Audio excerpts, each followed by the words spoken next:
gars yi est-ce que il est pas temps ñu wax Kalidou Koulibaly dëgg Kalidou Koulibaly mi duñ ko wax dëgg gars yi asalaamaaleykum wa rahmatullah j'ai envie de débuter la vidéo donc si Kalidou Koulibaly bàyyi leen si commentaire ngeen wax seen xalaat parce que Koulibaly dafa def benn interview ñu posé ko question par rapport ak coupe du monde bi ñu mun a non yaakaaru ne dina fi nekk parce que sera dafa gudd ñëwagul léegi c'est 4 ans ba pare y a des jeunes joueurs yoo xam ne dañuy ñëw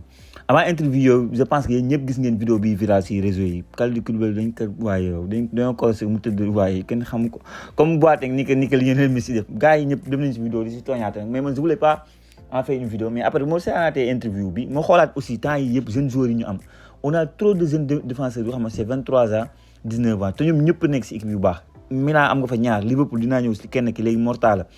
am nga Abdoulaye Faye bi xam ne Leverkusen moo ko moom am nga Ibrahima Ba Sporting Portugal am nga joueurs yu bëree bëri Abdoulaye Niakhate Ndiaye Parma keneen ki Ousmane Diop bi nekk Milan y a trop de défenseurs Arouna Sangate moo nii waa Séville dañoo kontaan si moom ñii ma leen limal nii ñëpp sans compter Mamadou Sarr ñii ñëpp ay jeunes défenseurs est-ce que jotul Kalidou Koulibaly mu bàyyi ko xale yi gars yi mu leen poser question de parce que question la bu xamante ne war nañ ko mën a poser wu jamono bii parce que on va en 2 mois yi di ñëw on va vers les éliminatoires Coupe d'Afrique 2027 Koulibaly a gagné des Coupes d'Afrique, c'est notre capitaine emblématique, il est charismatique, il a tout. Franchement, Koulibaly, kenn war ko sax wax lu négatif. Mais à un moment donné, nag bu ñu génnee sentiment teg ne le ñu wax football, pur football. Est-ce qu'il est pas temps Koulibaly raccourci en équipe nationale du Sénégal? Je vous pose une question, hein. Vous êtes libre de me wax seen xalaat ñi jàpp ne dafa war a continuer di accompagner les jeunes. Il est très important de par son discours, de par lu bëree yu xamante ne voilà mën na ko apporter vous def leen ay arguments ñi gis ne aussi il est temps de donner la place aux jeunes joueurs. Dites-moi sur les commentaires parce que ce sera intéressant parce que j'ai besoin de votre avis parce que après bëgg naa ñu def benn live boo xam ne dañuy waxtaan comme ni ñu ko defee fan yii donc répondez-moi ci commentaire yi est-ce qu'il est pas temps que Kalidou Koulibaly donc bàyyi équipe nationale du Sénégal. Baara Sapoko Ndiaye buteur sànq bi mu defee vidéo bi dama wax ne donc waa Bayern doon nañ 15-0 wax naa aussi le fait que ba tey c'est pas encore officiel que c'est un joueur de Bayern Munich mais équipe bi xamante ne fa la jógee nangu nañ lool parce que ay détails moo des pour que mu officiel carrément à 100% ñoom opposé wuñu ci loolu moo tax tey jii mën na dugal na ci amical bi donc si loolu laa gënoon taxaw que sur les buts match boo xam ne 15-0 la aussi c'est pas un match boo xam ne dañ siy intéressé wu donc Bayern Munich et chaque année dañuy jouer club bi tey bi ñu ko dugalee 10 ginnaaw suñu jóg ko 13 maa ngi xool sànq bii ñu bu boo ko dajalee est-ce que matul léegi mu mat 100 donc c'est-à-dire voilà en tout cas daal le Sénégalais a marqué yu nekk une magnifique bii nag du bii xam da ngay ñëw ñu indi gardien bi taxaw ne lay camps yi nekk nii nga tiir mu dugg xam bon fa tey sax dama koy dugal du genre bi yooyu dafa taxaw fële hors surface lamba ci camps yi ngeen di tiir et je pense que il va apprendre la culture allemande sur les frappes lointaines et c'est très important dans le football surtout que face au bloc bas yi xam dañuy taxaw fii en Afrique la plupart Sénégal ñi di jouer ak moom surtout équipe yu ndaw yi bloc bas la ñuy jouer donc am un milieu de terrain capable de taxaw hors surface loolu moo tax Pape Gueye mu nekk un atout bu am important équipe nationale du Sénégal te wane na ko contre Irak mën nga taxaw hors surface bombarder camp yi te boobu ni ma ko gisee tànk bu neex la am na ku ma ko waxoon ku ko xam bu baax a baax mais gën naa ko gëm am na ku ma joxoon information si biir coupe du monde bi na ma Mohamed gisoo ko Baara Sapoko Ndiaye tànk bu neex la yor ngeen di tiir lay tiir donc tey il me l'a démontré. Enfin, une victoire pour nos Lions qui se sont imposés 1-0 contre Kenya. Donc, mu nekk benn match bu xamante ne fallait victoire rek moo fi saison boo amul victoire daanaka toog nga quoi parce que Algérie daf la dóor 2-0 donc tey da nga war a gagner ba pare da nga am finale contre Maroc ce sera très difficile nag parce que Maroc non seulement si dëkkam la Maroc Kenya bi nga dóor 1-0 Maroc 4 la ko dóor donc loolu moo tax final bu mag la ba pare ñu joué que te ñëpp xam nañ suñu histoire ak Maroc xam naa ne U17 yi réussir nañ U15 20 ñëpp réussir nañ équipe nationale réussir nañ mais yéen moom jigéen ñi moom bon on sera derrière vous mais ce sera très difficile parce que boo xoolee si góor ñi U17 U20 yooyu ñun Sénégal dañu am 100% ne dañuy gagné boo ko ñoo man Maroc mais fii mënuñu wax 100% ñooy man Maroc quoi donc moment bi may def vidéo bi Maroc instant mu ngi def match nul pour l'instant 0-0 donc si beneen match bi ñoom ak Algérie donc ñaari dëkki naar ñoo daje Algérie boobu mooy dóor 2-0 moo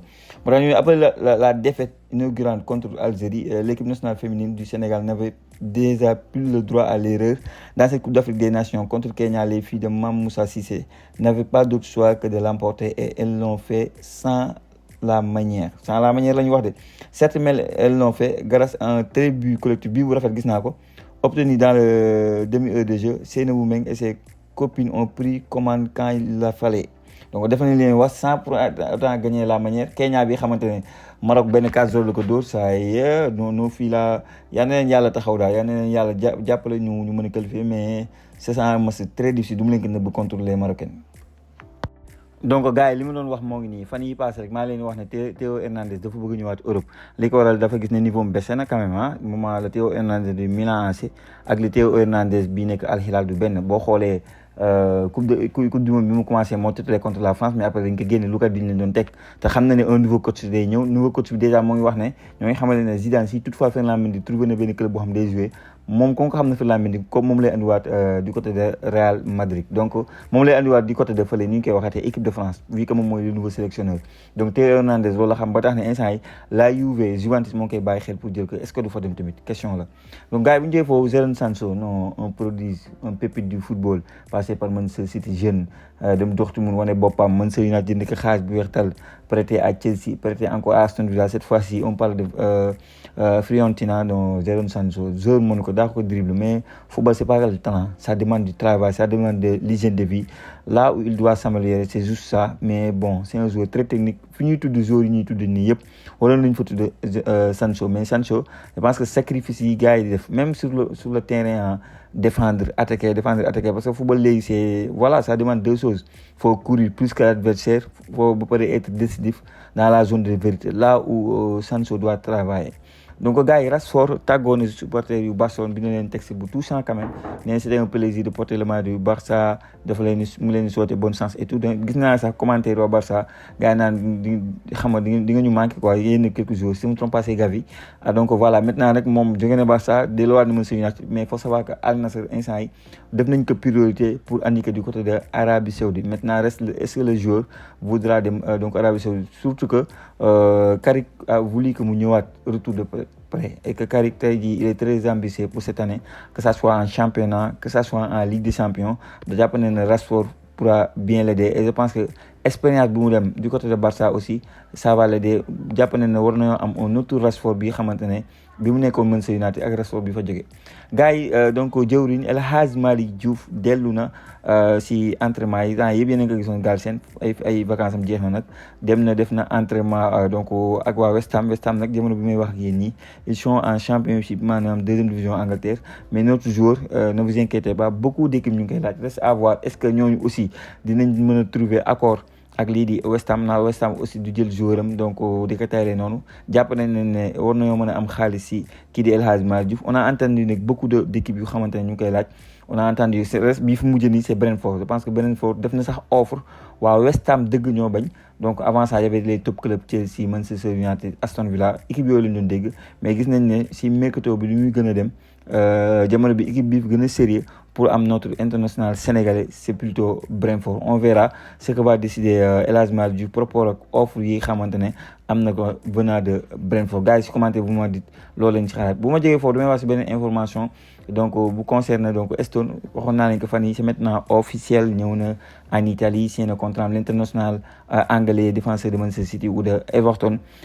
signé na Inter de Milan je pense Inter cette année ils sont encore sérieux et donc candidat de sérieux surtout pour italien Italie moom pour nga jël championnat bi ci kaw Inter de Milan ce sera très très très difficile vu ni ñu nangoo def xaalis si mercato bi jël ay joueurs expérimentés comme Stone xam nga donc andi ko en Italie et jàpp nañ dina adapté wu. Mortala a encore fait une très belle donc rentrée donc avec sous le maillot de Liverpool donc da ngay gis ne entraîneur bu bees bu Liverpool bi il a confiance au Sénégalais si Sénégalais boobu laa bëgg a mën a wax donc muy Mortala lii moo tax boo leen déggee début de vidéo ma naan Kalidou Koulibaly il faut laisser la place aux jeunes c'est voilà quoi on a trop de jeunes joueurs et ces jeunes joueurs là si match de préparation en tout cas yeggaguñu si championnat bi ñoo ngi def bonne impression et Mortala fait partie de ces joueurs là xamante ne dafa nekk di def bonne performance avec Liverpool am na taille bi xale la il a une lecture et franchement man ma gis que sur le banc de Liverpool ou même sur certains matchs en première ligue mu joué du ma bett mais man à sa place si toutefois dañ ko noo yóbbuwaat si réserve Liverpool man à sa place donc wala waa Liverpool dañ ko war a def benn prêt c'est pas moi en Ligue 1 xam nga en Italie wala yu demee noonu xam mu am temps si toutefois nag comme entraîneur am na aussi moom confiance ne rester à Liverpool xeex place même si ce sera très très difficile. donc Neymar entre dans l'histoire Neymar bi xamante ne wax na ne dafa bàyyi carrière am internationale gis ngeen ko ci information yi cette fois ci waa donc équipe boobu Santos équipe de cœur am Santos moo ko sargal defal ko benn donc benn statut bu ndaw statut boo xamante ne mën nañ ko ci xool ay ati at donc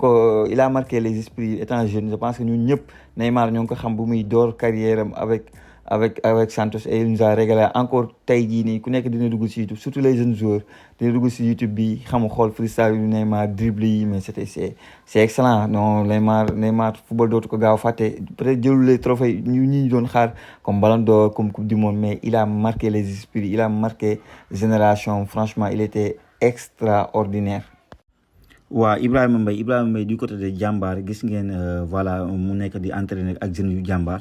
Donc c'est bien de s'entraîner avec Jambar, retrouver la forme. Déjà boo xoolee donc kii commencé na nu ñu koy waxatee waa Paris Saint-Germain commencé nañu seen entraînement. Donc Ibrahima Mbaye on l'attend du côté de PSG, même si bon am na lu bëri loo leen yëg si fan yi concernant Romain Molina, mais boy bi gis naa ne il est focus sur le football, moo ngi kaf moo ngi ree na def yi fu xale na nekk si fu jeune mag ñi aussi tamit. Je pense que lii ay parents ça va beaucoup les servir quoi, que yenn yi waruñu ko def sur le dos de Ibrahima Mbaye, xam ne c'est lui l'acteur, ñu jàppale ko bu baax a baax. Donc Carlos SBB nag waa Real Madrid moom lañ jëndee 25 millions d'euros. Donc c'est un attaquant. Donc c'est pallié la départ de donc Gonzalo Garcia bi xamante ne signé na du côté de Fulham, et c'est déjà officiel. Du coup Real Madrid a pris les devants, donc lijjanti beneen attaquant donc qui peut mën na leen apporter daal lu bëri pour mën devant, et on verra sur le cas Endrick ndax dañ koy téye ou pas. gaay li mu nekkoon vidéo bi di sàkkuwaat si yéen ñaan rek. Donc Mansour bu leen ko fàtte si seen ñaan, képp ku julli nañ ko ñaanal yàlla jéggal ko ay baakaaram. yàlla ñu ngi leen di ñaan rek si ñun ñuy def vidéo rek nga ñaanal ko bu baax a baax bañ ko fàtte mukk si seen boo leen jullee bu pare ñaanal leen ko yàlla jéggal ko xare ko aljanna yi gën a kawe. ndax franchement tiis la ñu am, et voilà depuis démb kenn mënut a nekk, ndax boo gisee jeune bu mel ni yow gaañu nekkoon si réseau yi di wax ne yow xam nga defaloo yàlla lu tax nga toog fi mu bàyyi ko mu dem si accident yow ngay dund. Donc yow da ngay sant borom bi, mais aussi ñaanal kii dem, xam ne ku nekk si bés dina ñëw. yaa na ko yàlla yërëm encore une fois, xare ko aljanna yi gën a kawe. Donc gars yi fii laa bëggoon jeexalee vidéo yi, sant leen gërëm leen, wax leen ba beneen su Senfootball TV.